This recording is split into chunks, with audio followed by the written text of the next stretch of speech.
You're being played every single day by people who understand something about human behavior that you don't. They know how to read you in seconds. They know which buttons to push. They know exactly what you'll do before you do it. And they use that knowledge to take your money, waste your time, manipulate your decisions, and keep you exactly where you are. But here's what changes everything. Human behavior isn't random. It follows laws, predictable, repeatable, exploitable laws. And once you understand these laws, you can read any man like a book. You can identify his weakness in 60 seconds. You can predict his next move. You can see through his performance to the insecurity driving it. You can neutralize threats before they materialize and leverage opportunities before anyone else sees them. But before we go deeper into material that will fundamentally change how you see people, you need to subscribe to Rage Refined right now. Hit that button, turn on notifications, because what you're about to learn isn't taught anywhere else. This isn't psychology class theory. This is operational intelligence. This is how power actually moves between people when you strip away the polite surface. Most men go through life reacting. Someone pushes, they push back. Someone flatters, they open up. Someone threatens, they defensive. They're predictable, they're controllable. They're being played constantly and they don't even know it. You're here because you're done being that guy. You're here because you want to see the game clearly so you can play it consciously. Subscribe now, because the men who understand these laws control the men who don't. And after this hour, you'll be in the first group. The first law: every man is protecting something.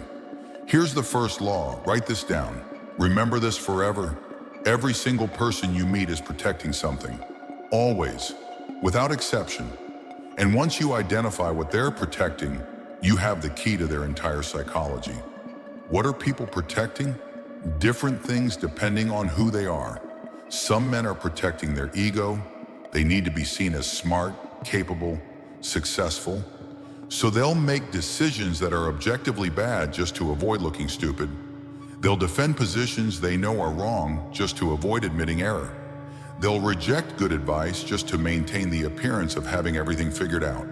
Other men are protecting their comfort. They've built a life that feels safe, and anything that threatens that safety triggers massive resistance. So they'll sabotage their own opportunities if those opportunities require risk. They'll stay in situations that are slowly destroying them just to avoid the discomfort of change. They'll attack people who are succeeding because that success makes their comfort look like cowardice. Some men are protecting their identity. They've built a story about who they are, and they'll reject any information that contradicts that story. The guy who identifies as a victim will find ways to be victimized even in neutral situations. The guy who identifies as smarter than everyone will find ways to prove others are stupid. The guy who identifies as cursed will find ways to confirm that nothing works for him. And some men are protecting their relationships. They'll make irrational decisions to avoid conflict with people they're close to. They'll sacrifice opportunities to keep peace. They'll dim their own light to make others comfortable. They'll accept disrespect to maintain connection. Now here's how you use this. When you meet someone, when you're negotiating, when you're trying to understand someone's behavior, ask yourself, what is this person protecting? Watch what makes them defensive. Watch what topics they avoid. Watch what triggers emotional reactions. Watch what they won't compromise on, even when it's irrational. That thing they're protecting, that's their weakness. That's their blind spot. That's the lever you can pull to predict their behavior. Because people will act irrationally against their own interests in ways that damage them, all to protect the thing they're guarding. Let me give you an example. You're in a business meeting. Someone proposes an idea. Another person immediately shoots it down with weak objections. Everyone moves on, but you're watching the laws. You ask yourself, what is he protecting? And you realize he's protecting his status. The idea came from someone younger, someone lower in the hierarchy. If the idea succeeds, it threatens his position, so he killed it reflexively. Now, you know something valuable. You know that this person will always resist ideas that come from people he sees as beneath him. You know, he needs to be seen as the source of good ideas. So if you want to get an idea implemented, you don't present it directly. You plant it with him privately, let him think it's his, and watch him champion it. That's power. That's reading the law correctly and using it strategically. You didn't get into conflict.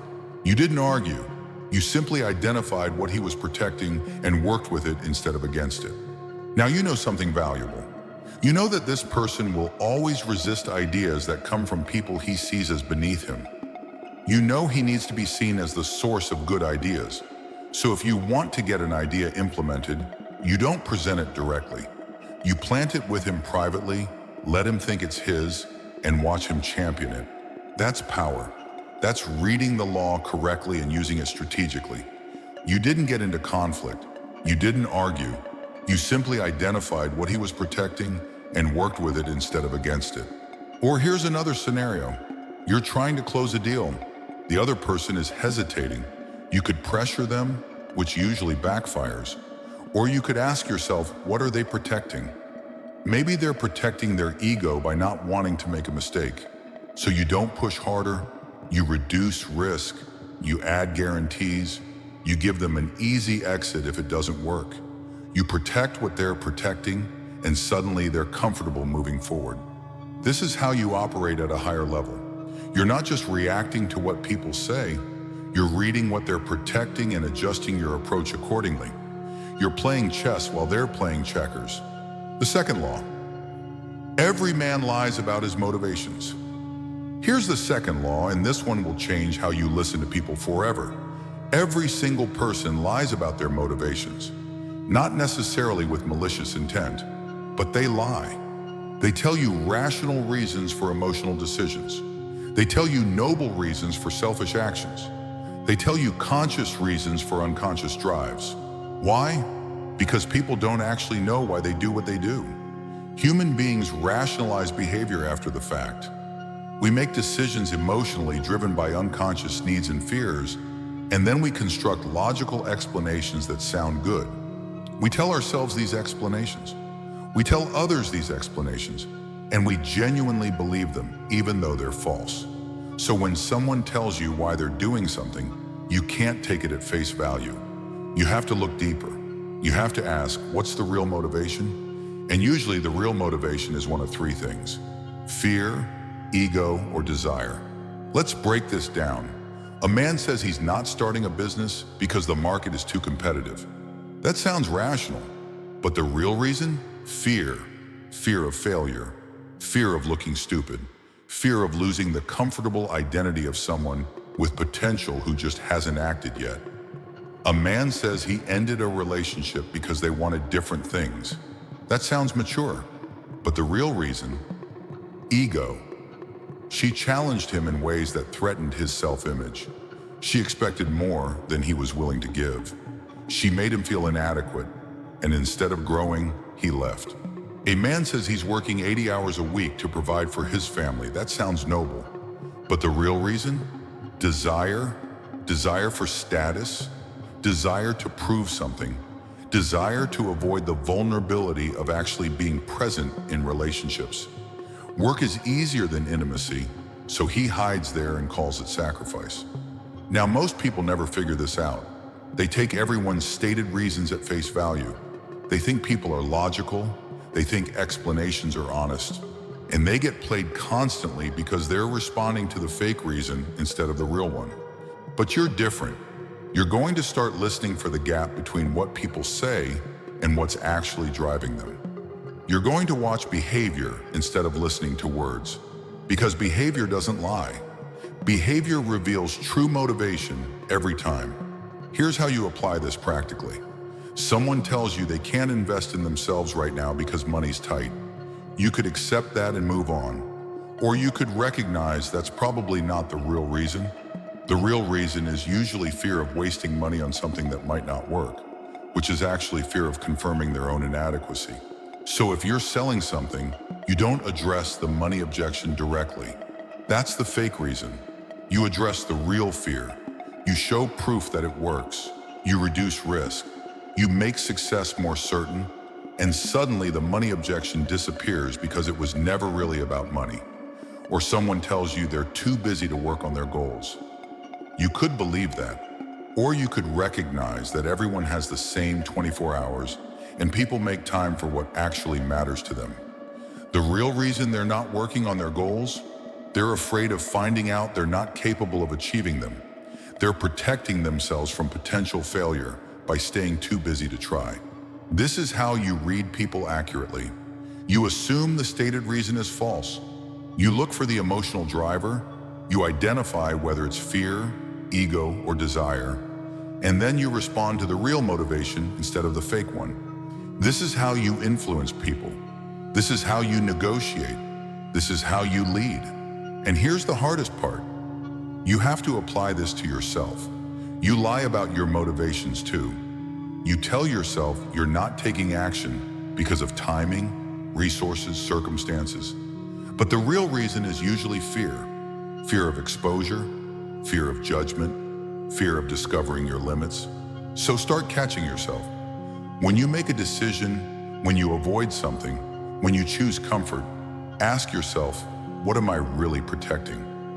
What's the real motivation beneath the story I'm telling myself?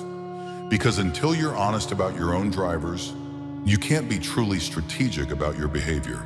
The third law, every man repeats his patterns. Now we get to the third law, and this is the most powerful one. Every person has patterns, behavioral loops they run over and over.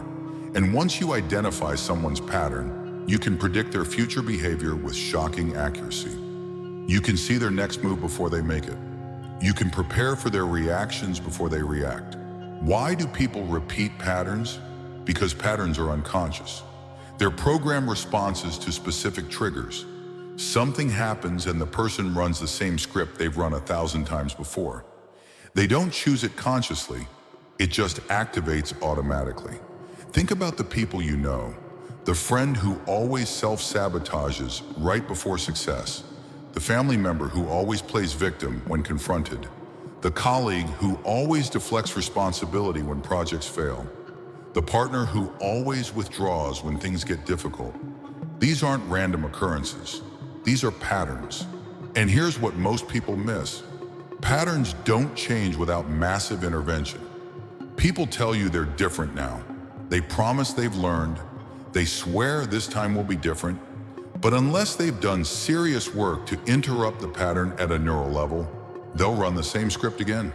This is why you can't take people's promises seriously. You have to look at their history. You have to ask, what pattern do they run? How have they behaved in similar situations before? What do they do under pressure? What do they do when things get difficult? Because that's what they'll do again. Let me show you how to identify patterns quickly. First, listen to how someone talks about their past. If they tell you about multiple failed businesses and every failure was someone else's fault, that's a pattern. The pattern is takes risk, encounters difficulty, blames externals, quits. That person will run that pattern in their next venture too. If someone tells you about multiple ended relationships and every partner was the problem, that's a pattern. The pattern is gets close, encounters real intimacy, finds fault, exits. That person will run that pattern in the next relationship too. If someone tells you about opportunities they almost took but didn't because of timing or circumstances, that's a pattern. The pattern is sees opportunity, feels fear, rationalizes inaction, regrets. That person will run that pattern on the next opportunity too. Second, watch how someone handles small stresses, because how they handle small things is how they'll handle big things. If someone gets defensive over minor feedback, they'll get defensive over major feedback.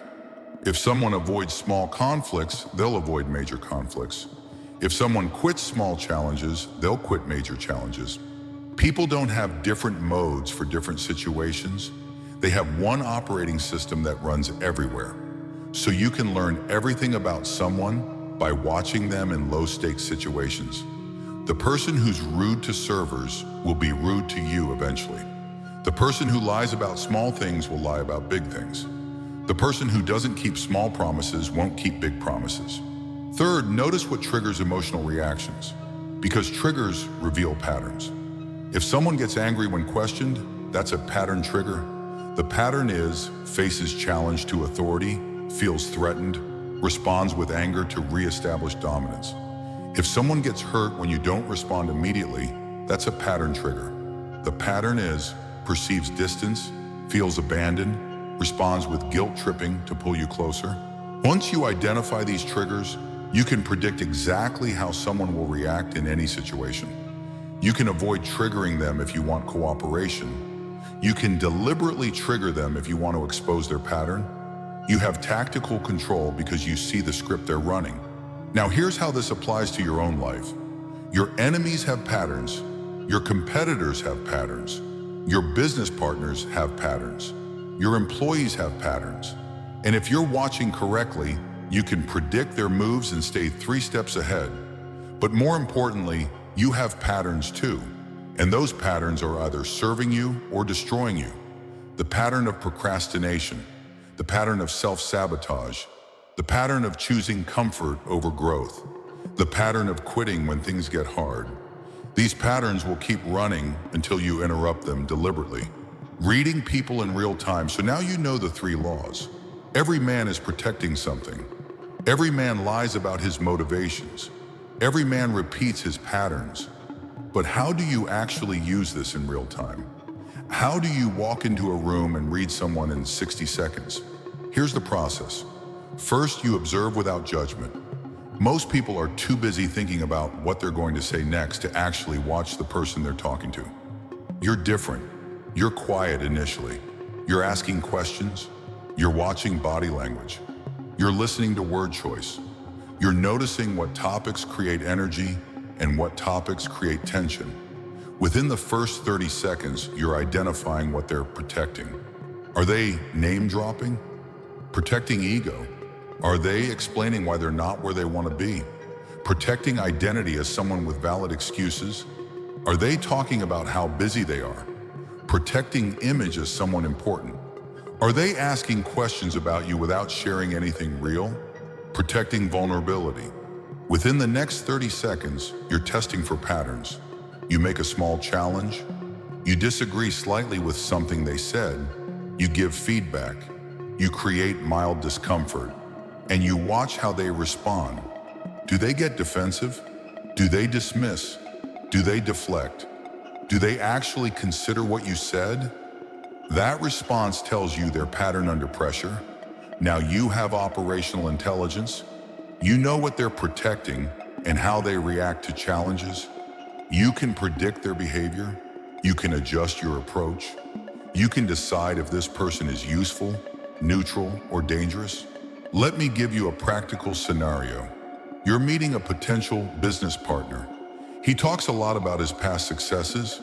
He's vague about current projects. He asks you about your resources but shares nothing specific about his own. He deflects when you ask for numbers. Reading the laws. He's protecting ego by highlighting past wins. He's lying about his current situation by being vague. His pattern is talking bigger than his results. Prediction. If you partner with this person, he'll contribute less than promised and take more credit than earned. Decision. Don't partner. Or another scenario. You're hiring someone. She's very qualified on paper. During the interview, she talks a lot about what she didn't like about previous employers. She's specific about what she won't do, but vague about what she will do. She asks about work-life balance before asking about the actual work. Reading the laws. She's protecting comfort. She's lying about why previous jobs didn't work out by blaming employers. Her pattern is entering situations with restrictions and leaving when expectations exceed her boundaries. Prediction. She'll perform adequately until pushed, then she'll resist or leave. Decision. Hire someone hungrier. This is how you make better decisions about people. You're not going off surface impressions. You're not hoping they'll be different. You're reading the laws, predicting behavior, and acting accordingly. You're saving yourself time, money, and disappointment by seeing clearly up front. But here's the deeper game. Once you can read people, you can also protect yourself from being read. You become aware of your own signals, you control what you reveal, you manage impressions strategically. You become harder to manipulate because you know what manipulators are looking for. When someone's trying to read you, they're watching for what you protect, what you lie about, what patterns you run, so you control the information. You don't get defensive, which would reveal ego protection. You don't overshare, which would reveal insecurities. You don't run predictable reactions, which would reveal patterns. You become smooth, unreactive, strategic. You share what serves you and hide what doesn't. You respond consciously instead of automatically. You break your own patterns deliberately so nobody can predict you. This is advanced level operation. Let's get specific about how to use these laws in high-stakes situations. Negotiation is where reading behavior becomes directly valuable.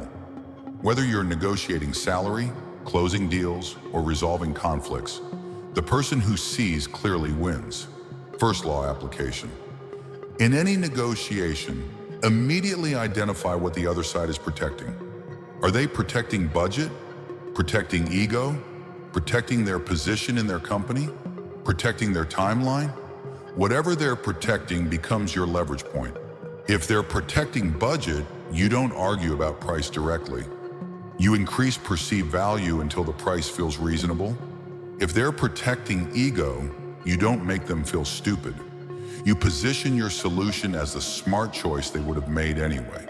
If they're protecting timeline, you create urgency around delays being more expensive than quick decisions. Here's an example.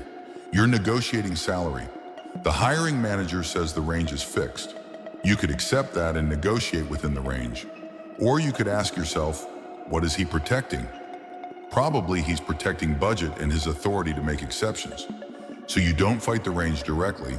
You negotiate additional compensation, signing bonus, stock options, flexible schedule, professional development budget. You get more value without making him violate the salary range he's protecting. Second law application. People will give you fake objections. Your job is to find the real objection. Someone says your price is too high. That's probably not the real issue. The real issue might be they don't trust you'll deliver, they don't understand the value, or they're not the actual decision maker and they're stalling. So you don't defend your price. You ask questions. What specifically feels high? What would make it feel reasonable? What's your biggest concern about moving forward? You're digging for the real motivation beneath the stated objection. And once you find it, you address that instead of the fake one. Third law application. Watch for patterns in how someone negotiates. Do they always play hardball initially, then soften? Do they always need to talk to someone else before deciding? Do they always ask for discounts? These patterns tell you their negotiation script. And once you know their script, you can manage it. If they always play hardball, then soften, you wait it out calmly. If they always need approval from someone else, you create urgency before that conversation happens. If they always ask for discounts, you build them into your initial price. Now here's the advanced move. In negotiation, most people are trying to convince. You're not trying to convince. You're trying to read. You're asking questions that reveal what they're protecting, what they actually want, what patterns they run, and then you're positioning your offer to align with their psychology. This is why aggressive tactics usually fail. When you push hard, you activate defensive patterns. People protect what's being threatened. They become more rigid, not less. But when you read correctly and align with their needs while still getting what you want, negotiation becomes collaborative instead of combative. Think about it. If you know someone's protecting ego, you give them ways to win while getting your terms. If you know they're lying about budget being the issue, you address their real concern about risk. If you know their pattern is to stall and then buy impulsively when pressured correctly, you create appropriate urgency. You're not manipulating. You're operating with information. You're seeing the game clearly while they're playing blindly. And that clarity gives you power. Now let's talk about defense, Because there are people who already know these laws, and they use them to exploit others. They read weaknesses and attack them. They identify what you're protecting and threaten it. They recognize your patterns and use them against you. These people exist in every domain. Business predators who identify desperate entrepreneurs and extract maximum value for minimum compensation. Relationship predators who identify lonely people and exploit their need for connection. Social predators who identify insecure people and use them for validation or resources. How do you protect yourself? First, you become aware of your own vulnerabilities. What are you protecting?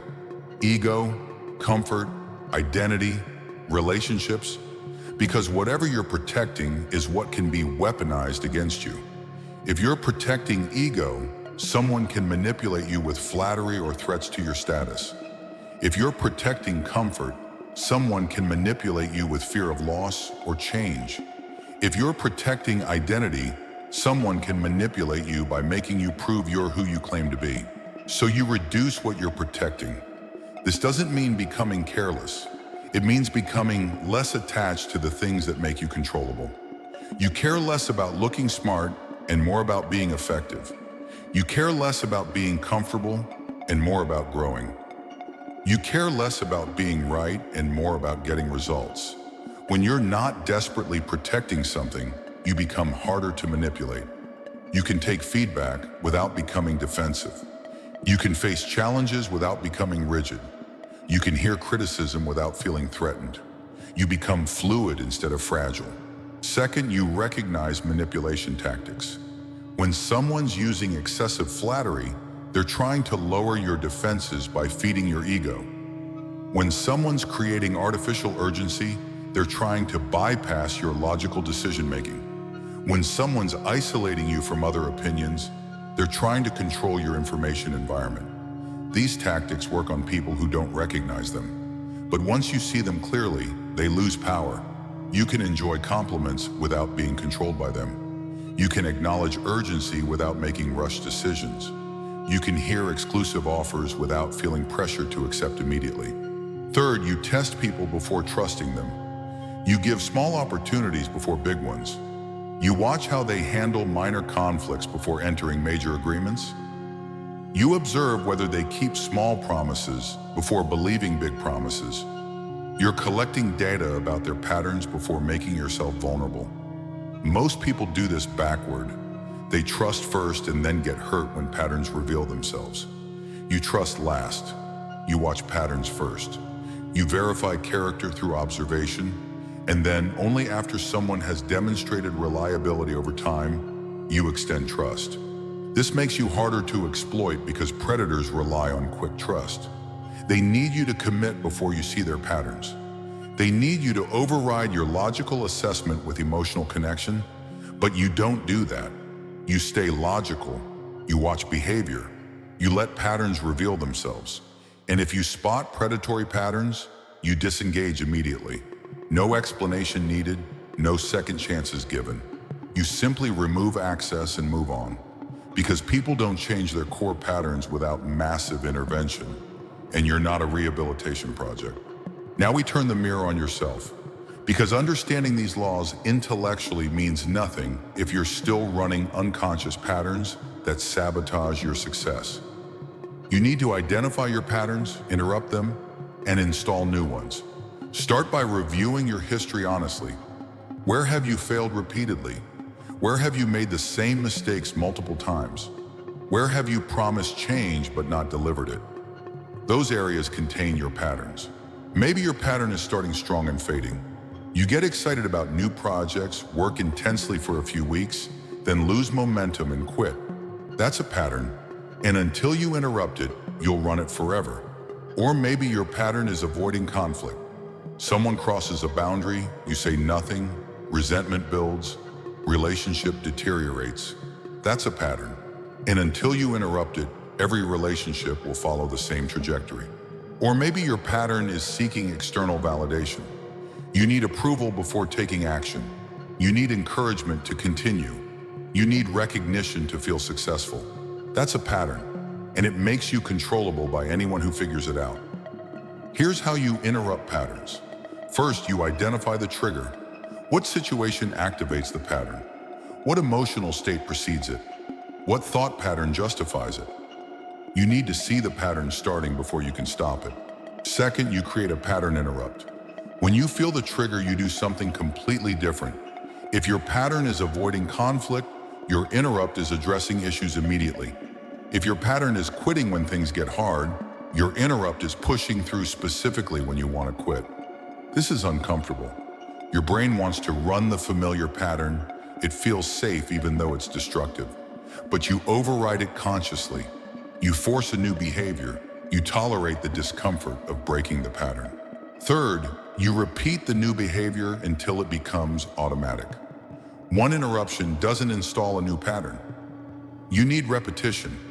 You need to consciously choose the new behavior dozens of times before it becomes unconscious.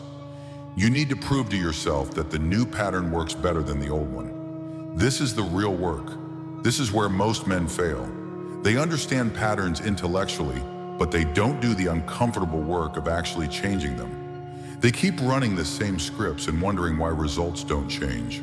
You're different.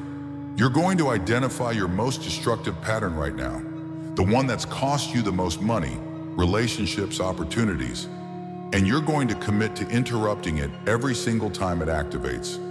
No exceptions, no excuses. Every time you feel the trigger, you consciously choose different behavior. Do this for 90 days and you'll rewire your brain.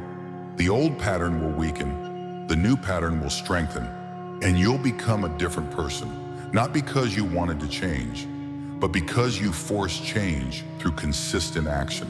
So you now know the 3 laws. Every man is protecting something. Every man lies about his motivations. Every man repeats his patterns.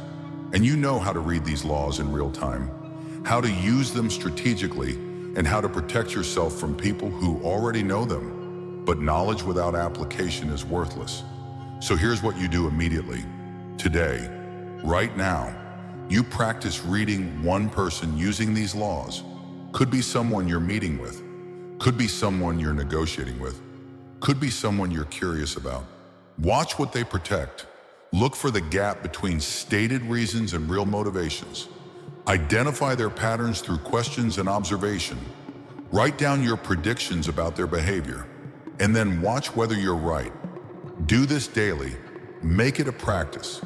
Because reading people is a skill that compounds. The more you do it, the faster and more accurate you become. Until eventually you're reading people instantly and automatically. Until you see through performances to core motivations. Until you predict behavior with uncomfortable accuracy. Subscribe to Rage Refined if you haven't already. Turn on notifications, because we're teaching the real mechanics of power here. Not theory, not inspiration. Operational tactics that change how you move through the world. You just learned how to read any man's weakness in 60 seconds. Now go use it in your meetings, in your negotiations, in your relationships. Watch what reveals itself when you're actually looking. And remember, the 3 laws apply to you too. So while you're learning to read others, work on becoming unreadable yourself. Break your patterns, control your signals. Become the man who sees everything and reveals nothing. That's power. That's mastery. That's what separates men who get played from men who control the game.